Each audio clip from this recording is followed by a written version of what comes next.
जेके sir की mix class में आज आप लोगों को हम बताएंगे संस्कृत के व्याकरण में विभक्तियों का प्रयोग, यानी कि विभक्ति प्रयोग करना अगर सीख लिया तो संस्कृत के बड़े से बड़े वाक्य को बना सकते हैं आसानी से और संस्कृत का अर्थ भी निकाल सकते हैं। तो आइए समझते हैं।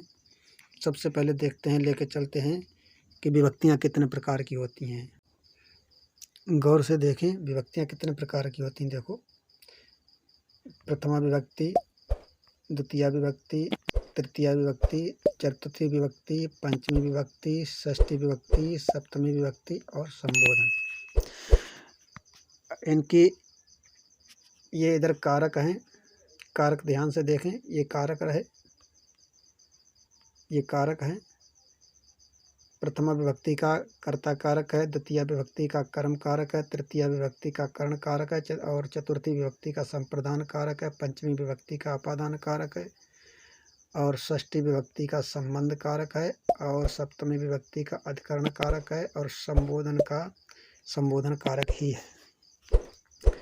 अब ध्यान से देखें इनकी ज़रूरत क्या पड़ती है और कैसे इनका प्रयोग किया जाता है। इनके सहारे से ही या इनके प्रयोग करने से ही बड़े बड़े वाक्य बनाए जा सकते हैं। सबसे पहले वाक्यों को शुरुआत करने के लिए या व्याकरण की शुरुआत करने सीखने के लिए सबसे पहले विभक्ति और पहचान चिन्ह इसको सीखना पड़ता है, याद करना पड़ता है। तो प्रथमा विभक्ति की पहचान है ने, द्वितीय विभक्ति की पहचान है को, तृतीय विभक्ति की पहचान है से के द्वारा या साथ होने पर, चतुर्थी विभक्ति की पहचान है के लिए, पंचमी विभक्ति की पहचान है से अलग होने पर, षष्ठी विभक्ति की पहचान है का के रारी रे नानी ने, सप्तमी विभक्ति की पहचान है में पै पर ऊपर, संबोधन में है हे अरे हो। तो ये देखना है, यानी कि ये वाले पहचान चिन्ह जहाँ पर भी होते हैं उस पहचान के अनुसार ही विभक्ति का प्रयोग किया जाता है। अब इस विभक्ति का प्रयोग कैसे होता है उसको थोड़ा समझ लें। जिस प्रकार से ये विभक्तियाँ दी हुई हैं उसी प्रकार से ये शब्द रूप दिए हुए हैं। शब्द रूप ध्यान से देखें, ये शब्द रूप दिए हुए हैं। बालक, बालक मीन्स होता है लड़का। जितनी विभक्तियाँ ये दी हुई हैं ये वाली, उतनी ही विभक्तियाँ यहाँ पर दी हुई हैं। इसके शब्द रूप जो सर्वनाम संज्ञा होते हैं उनके शब्द रूप होते हैं।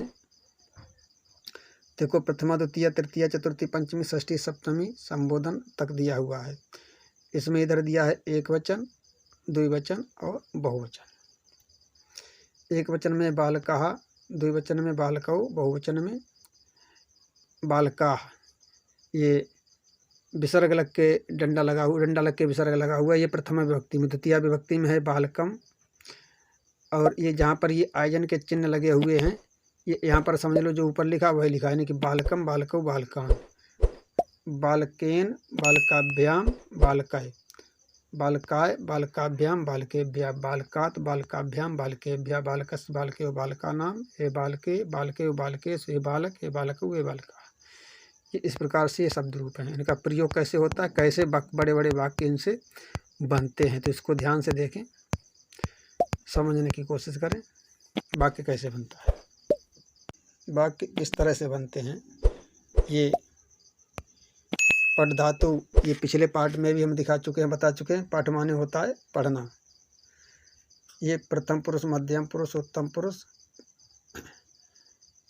ये इस तरीके से सभी लकार, जितने भी लकार होते हैं, वर्तमान काल, भूतकाल, भविष्यकाल, सभी में, सभी लकारों में, यानी कि सभी कालों में, तीनों पुरुषों में, तीन तीन वचनों में एक वचन, द्विवचन और बहुवचन वाक्य दिए होते हैं। बहुवचन फार्म दी होती हैं, यानी कि रूप, धातु रूप दिया होता है। ये पठत पठता पठंत, पठत पठता पठत, पठाएं पठावा पठामा, ये वर्तमान काल हो गया। फिर है भूतकाल, यहाँ पर है अपठत अपठताम अपठन, अपट अपठतम अपठत, अपठान अपठाव अपठान। इस तरीके से ये धातु रूप होते हैं। अब इनका प्रयोग किया जाता है। तो विभक्तियों का प्रयोग देखें। अब विभक्तियों का प्रयोग कैसे होता है। सबसे पहले तो जब कर्ता बदलता है तो वाक्य में धातु का प्रयोग कैसे बदल जाता है वो थोड़ा समझ लें। ध्यान से समझने की कोशिश करें। ये दिया हुआ है, वह पढ़ता है या बालक पढ़ता है या ये पढ़ता है। तो इसको संस्कृत में बनाएंगे या तो सहा पठत या अयम पठत या बालका पठत। ये कैसे बनता है इसको थोड़ा समझने की कोशिश करें। देखो सहा प्रथम पुरुष एक वचन का करता है तो ये पठत क्रिया लग जाएगी इसमें,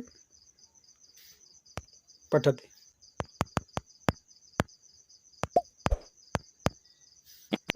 ये पठत लग जाएगी। अब इसी तरीके से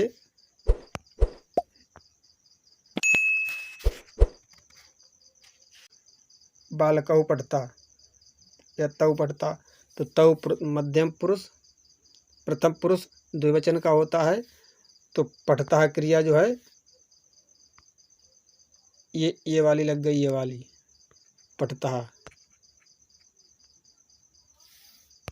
क्रिया ये वाली लग गई, ये लग जाती है ये। और इसी प्रकार से जैसे कर्ता का पुरुष और वचन बदल चल जाता है वैसे क्रिया बदलती जाती है। जैसे तुम पढ़ते हो, तुम पढ़ते हो, त्वम पठसि, त्वम पठसि। मध्यम पुरुष द्विवचन की क्रिया लग गई, एक वचन क्रिया लग गई, मध्यम पुरुष एक वचन, मध्यम पुरुष एक वचन क्रिया लग गई, ये वाली। इस तरीके से ये बदलते रहते हैं। ये प्रयोग हो गया। कर्ता के पुरुष और वचन बदलने से क्रिया का पुरुष और वो बदलता है। जैसे ये दिया हुआ है, ध्यान से देखें। मैं पढ़ता हूँ, मैं पढ़ता हूँ लिखा हुआ अहम पठामि, अहम पठामि। ये कैसे हो गया इसको थोड़ा ध्यान से देखें। अहम उत्तम पुरुष एक वचन का करता है और उत्तम पुरुष एक वचन में जो धातु रूप है वर्तमान काल का उसको ध्यान से देखें, उसको ध्यान से देखें। ये पठामि दिया हुआ है, पठामि। इस प्रकार से इसका प्रयोग हो जाता है। अब विभक्ति का प्रयोग कैसे करते हैं ये देखें। वाक्य दिए हुए हैं उसकी पहचान के अनुसार। जैसे मैं, ये वाक्य दिया हुआ है, मैं पिता के साथ गया। इसका वाक्य बनेगा अहम जनकेन सहे अगच्छम। कैसे बन जाएगा ध्यान से देखो, ध्यान से देखिएगा। इसमें जो विभक्तियाँ बताई थी उसको थोड़ा समझने की कोशिश करें। से साथ होने पर, से साथ होने पर ये तृतीया विभक्ति है।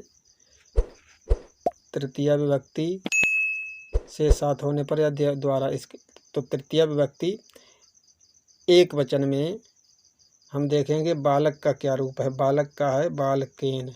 इसी तरह से हो जाएगा जनक का जनकेन, तभी हो जाएगा अहम जनकेन से अगच्छम।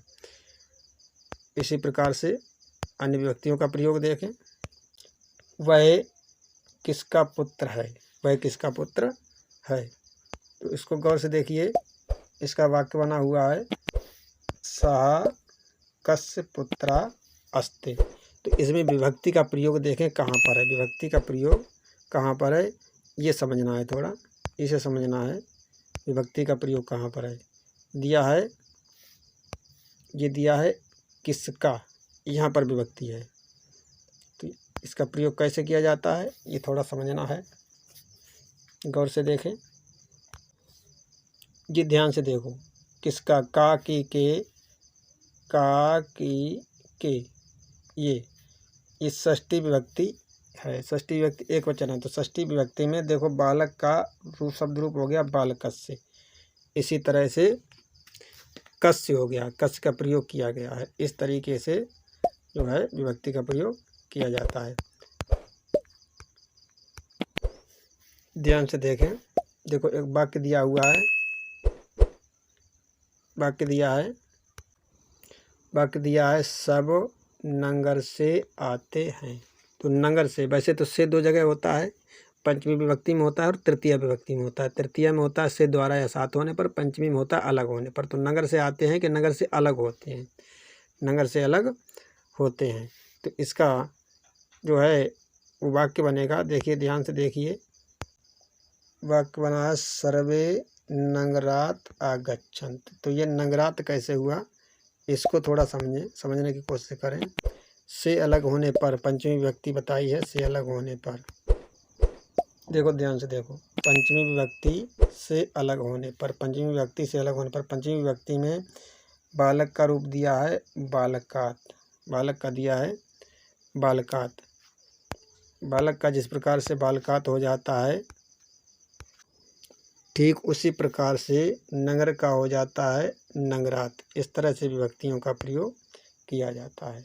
सर्वे नगरात आगच्छन्ति। अगला वाक्य दिया है मैं विद्यालय जाऊंगा, मैं विद्यालय जाऊंगा। ये कर्म कारक में द्वितीय विभक्ति है, मैं विद्यालय को जाऊंगा, ये समझ लीजिए, ये है। तो इसकी जो संस्कृत बनी है वो बनी है अहम विद्यालयम गमिष्यामि। ये भविष्य काल में है, जैसे पठिष्यामि हो जाता वैसे गमिष्यामि हो गया। तो ये विद्यालयम कैसे हुआ, इसको थोड़ा ध्यान से समझें, ध्यान से देखें। ये बालक का हो गया बालकम। द्वितीय विभक्ति में देखें, कर्म कारक में द्वितीय विभक्ति में को दिया है, ये द्वितीय विभक्ति में देखें बालक का हो गया बालकम। ठीक उसी प्रकार से विद्यालय का हो गया विद्यालयम। इसी प्रकार से जो है ये वाक्य, राम भवन में रहता है, में सप्तमी विभक्ति होती है, तो रामा भवन का हो गया भवने। जैसे बालक का बालके दिया है शब्द रूप में, वैसे भवने हो गया। और निवस माने रहना, तो निवसत, क्योंकि रामा जो है प्रथम पुरुष एक वचन का करता है, इसीलिए प्रथम पुरुष एक वचन क्रिया लगा करके निवसत कर दिया गया। इस प्रकार से संस्कृत में विभक्तियों का प्रयोग करते हुए बड़े बड़े वाक्य बनाए जाते हैं। इसी प्रकार से एक वाक्य और देखें, ध्यान से देखें, देखो वाक्य दिया हुआ है, वाक्य दिया है वृक्ष परोपकार के लिए फलते हैं। इसका संस्कृत वाक्य बना है वृक्षा परोपकाराय फलन्ति। इसमें विभक्ति का प्रयोग किया गया। ये परोपकार का परोपकाराय कैसे हो गया, इसको थोड़ा समझने की कोशिश करें। चतुर्थी विभक्ति है के लिए, चतुर्थी विभक्ति, तो चतुर्थी विभक्ति में बालक का दिया है बालकाय। चतुर्थी विभक्ति एक वचन में बालकाय दिया हुआ है। तो ठीक उसी प्रकार से परोपकार का जो है वो परोपकाराय हो गया है। तो इस प्रकार से विभक्तियों का प्रयोग करके वाक्य बनाए जाते हैं। और एक चीज़ और ध्यान से देख लें, जब कर्ता का लकार बदल जाता है या वचन बदल जाता है या पुरुष बदल जाता है, तो क्रिया भी उसी हिसाब से लगती है। जानकारी कैसी लगी है कमेंट में ज़रूर बताएं, और लाइक करें और ज़्यादा से ज़्यादा शेयर करें, ताकि अन्य लोगों की इसको भी लाभ मिल सके।